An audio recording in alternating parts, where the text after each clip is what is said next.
What if you were a Roman soldier standing in formation, and for the first time in your life, you saw a monster charging towards you? A creature as tall as a house, with tusks like spears and a trunk that could pick a man up and dash him to the ground.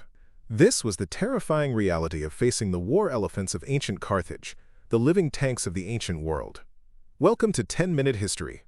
I'm your host, Jake Sullivan, and today we're exploring how Carthage wielded these incredible beasts. From Hannibal's legendary trek across the Alps to their dramatic final stand, the idea of using elephants in battle didn't start with Carthage. It was a military tradition born in India centuries earlier, spreading west with the armies of Alexander the Great. But it was a Greek king, Pyrrhus of Epirus, who first brought war elephants to the western Mediterranean. When the Carthaginians fought Pyrrhus in Sicily around 278 BCE, they were stunned by the chaos his 20 Indian elephants caused.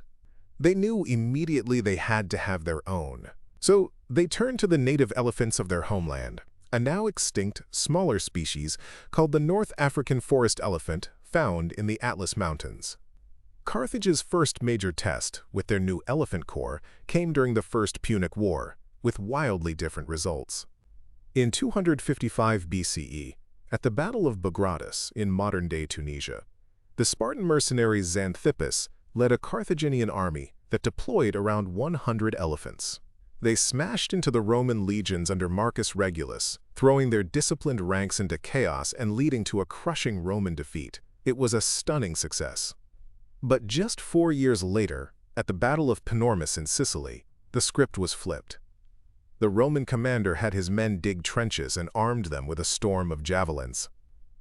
The Carthaginian elephants, advancing without proper support, were wounded, panicked, and stampeded back through their own army, causing a catastrophic friendly fire incident. The Romans even captured several of the elephants and paraded them in a triumph back in Rome, a powerful symbol that they were learning to conquer their fear.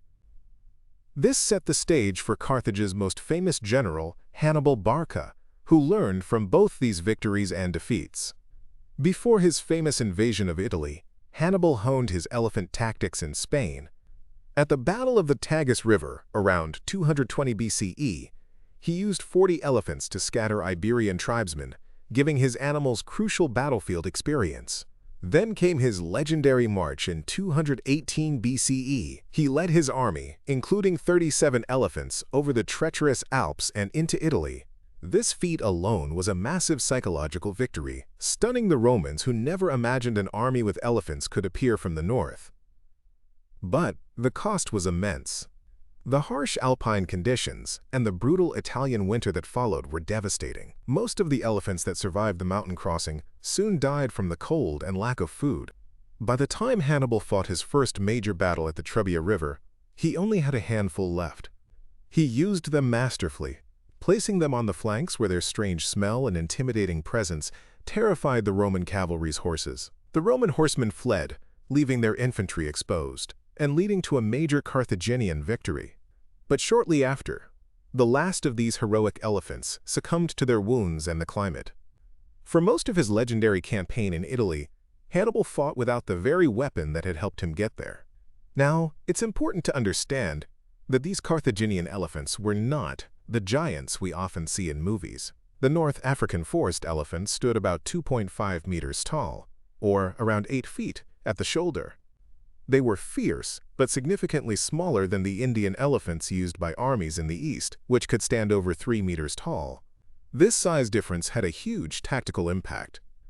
While the larger Indian elephants often carried a howdah, a wooden tower on their back with several archers, Carthage's smaller elephants typically could not. They usually carried only a single rider, the mahout, who steered them into battle.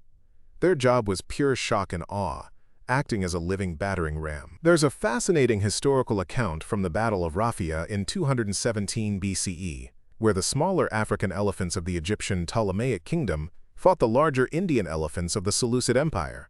The historian Polybius noted that the African elephants were simply terrified of the bigger, stronger Indian elephants and were routed in the direct confrontation. This shows the clear hierarchy of power among elephant breeds.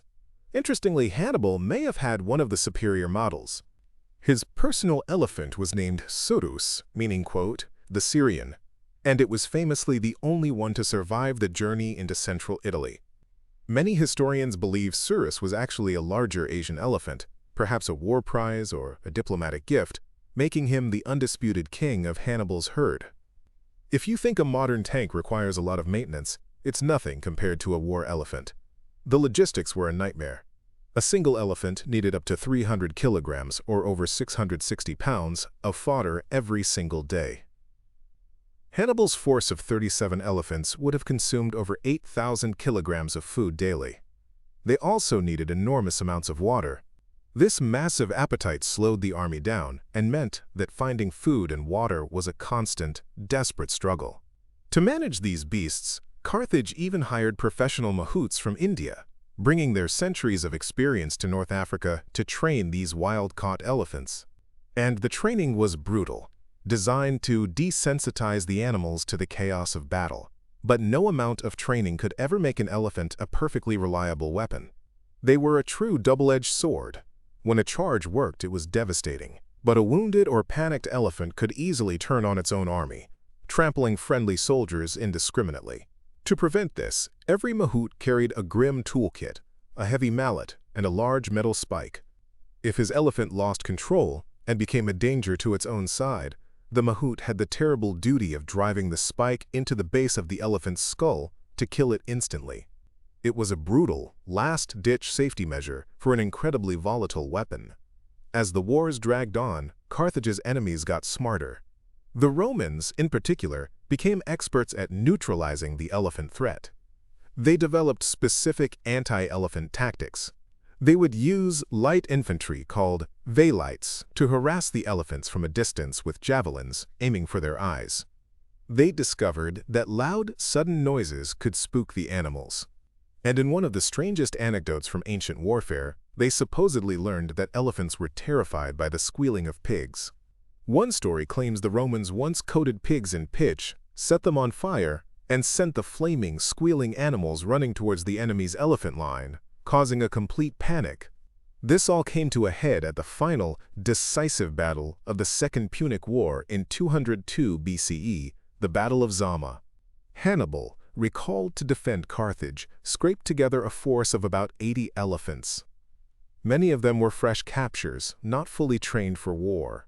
He staked everything on a massive frontal charge to shatter the Roman legions.